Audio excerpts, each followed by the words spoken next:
getting up into the 10 to 20 range or 15 to 20 range. If you slow it way down, you'd be lucky if you get 6 to 8 sometimes. The slower you go, the harder it's going to be. The more you're going to activate nearly every muscle fiber in that group of muscles that you're working with. This is really simple. Then drop sets too. Are drop sets good? Yeah, drop sets are great. Drop sets are really great on those higher rep days as well. Part of the reason for that is because once you get up into that higher rep range and you've hit failure, and the way I do it is this. I work up to where I am hitting whatever rep range I'm looking at for that day. And sometimes it'll be down in around 10 to 12. Sometimes I might be looking at 20.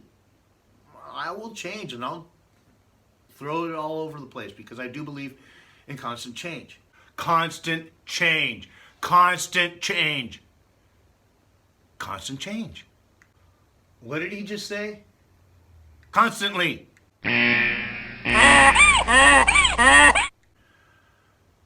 But what I will do is, let's say that I'm looking for 10 reps. I hit that set where that 10th rep was pretty tough, but I hadn't got into the lifting really angry type of mindset to where it's that I gotta kill or be killed. I add maybe just a tick more weight, just a tick, 5, maybe 10 pounds. And then that next set, I go in with the kill or be killed, do or die. And I take that weight to maximum failure, then drop again, then drop again for 3 basic sets of reps with 1 basic exercise. Once you've hit that maximum failure with that first set, you are well into your white muscle fiber at this time. Now you've attacked it again and again. You can go a little bit more if you want, drop it a 3rd time. Really, either or is good. I'm not going to say one is better than the other. But at this point, the key element, the part that's the most important, is that you're into those white muscle fibers. Now you've essentially worked the entire muscle spectrum in terms of your colors from your red to your white. The most important thing that you could possibly do at that point is to, get maximum growth. Your red is still going to grow just a little bit. You're not going to see much. The white's going to grow the most, and the pink is going to grow in accordance to its color range, more red, more white, accordingly.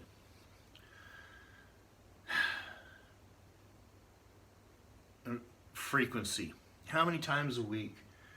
God, I hear people talking about, oh, I got to do shoulders, and tomorrow I'm going to do chest, and then I'm going to do triceps the next day, and then I'm going to do back the next day, and then I'm going to do biceps the next day, and it's like, oh, Lordy B. Oh, okay. Well, if you're working your chest, you're working your shoulders too. And quite specifically, the anterior delt the most. If you're doing a lot of bench pressing and so on, the medial delt, the side delt, is worked in there. The rear delts don't get much work in that. So those always need some special attention, in my opinion. They need a lot of special attention, and for multiple different reasons. But you're pushing. Work your triceps on that same day. If you do several compound moves, you're going to get maximum mass. This is simple. And it's, again, proven time and time and time again. You work compound moves, maximum number of joints, maximum number of muscles, This is just pure science. This isn't my opinion. This has been going on for years and years and years, and anybody that knows anything will tell you, yes, your compound moves are going to be the best for building mass. Now, if you want to bring out a specific item, such as, like I just said, the rear delts, you can do overhead presses and build some great looking shoulders in a general overall sense, but the rear delts are still going to need some extra attention. They will not, because they do not assist that much in the push. Most of the job of the rear delt is really to keep the ball in the socket while the other two delts are doing the job. So extra tension back there, and this is one of those muscles that tends to be mostly white, or red muscle fiber. So do you need to address that with a lot of high reps? Yeah. I've found that some of the best development I've got has been in the upper ranges of about 20 reps or more at times with the rear delts. But I'll work them down to 6 to 8 reps as well, because I want to attack all the muscle fibers and at different times, because there is this thing called muscle memory. The muscle memory is most important. You want to leave the gym with the muscle remembering that heaviest weight or that maximum number of reps, whatever it is that happened that day that was the maximum of whatever. And it doesn't lose that.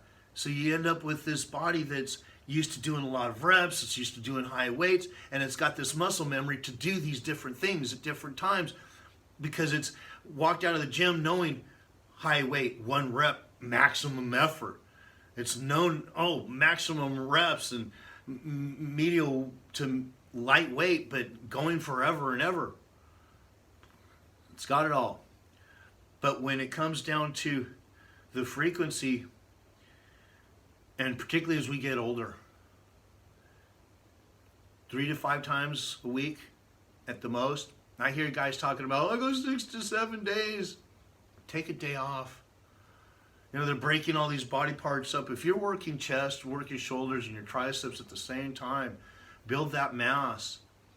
You can break things down a little bit. Personally, if what I do is I do 3 days a week.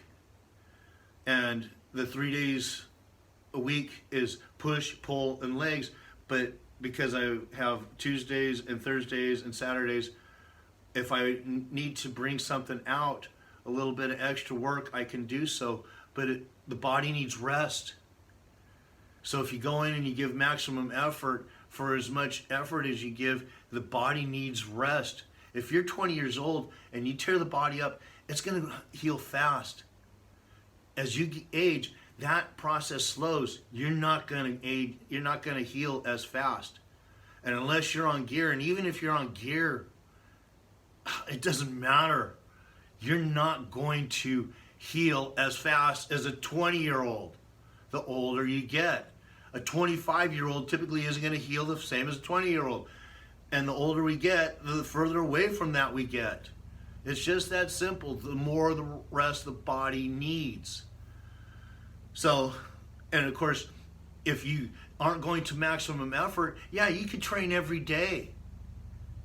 But ultimately, once you hit that point where you've gone beyond what's known as the gas or the general adaptation syndrome, where the body has adapted to that level of stress, you've stopped your growth in both your size and your strength. You may even digress a little bit, and then you're just going to sit there.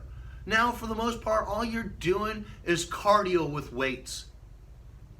If you're even getting to that point where you're breathing hard, if the body hasn't adapted so well that it just plateaued, and there you are. And if that's what you're happy with, great. But then don't ask for suggestions from the guy that's bigger as to how to get bigger and then not do it and go right back to doing what you're doing either. That's completely ridiculous as well. I see that all the time. I get that quite frequently as well. People will come over, well, how do you do this? How do you do it? But the problem is with most of these people, they don't want to train like animals. If you really want to gain size, you really want to gain some strength, you got to train like an animal.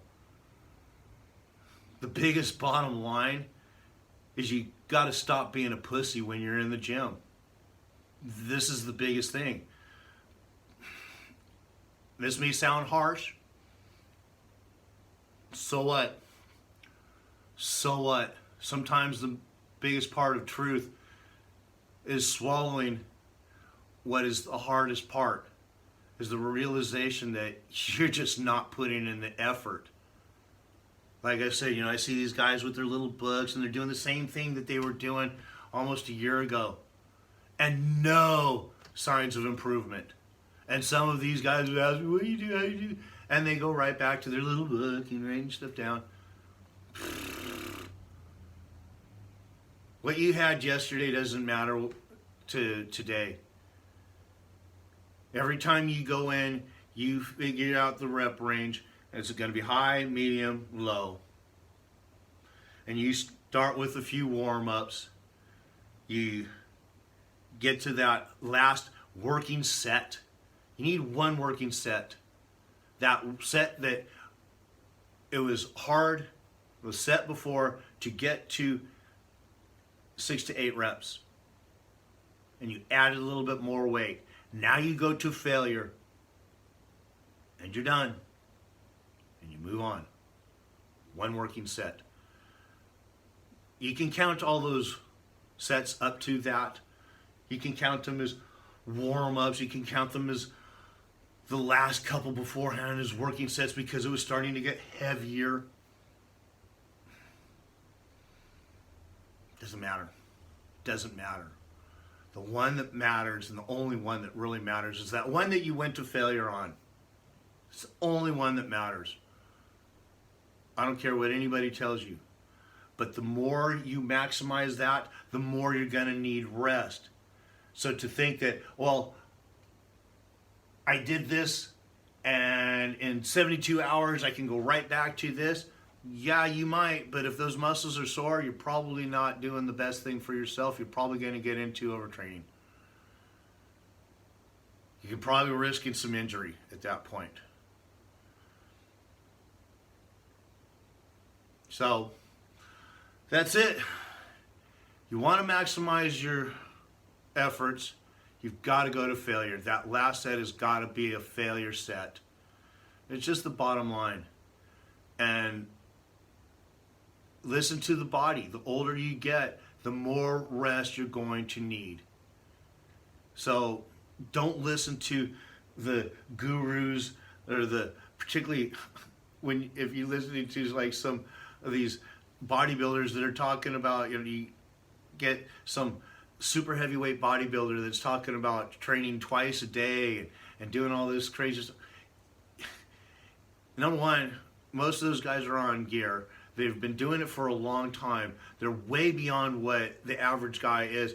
They can take that, and they don't do that all the time. They don't do that year round. That's pre-contest. This is, again, where people will hear these little blips of this, that, and the other thing and just decide to make an entire program off of that. Stop it. The body needs rest. Go in, beat it up, go home, give it some love. This is what it's about. So, that's it for now, folks. I'm done ranting.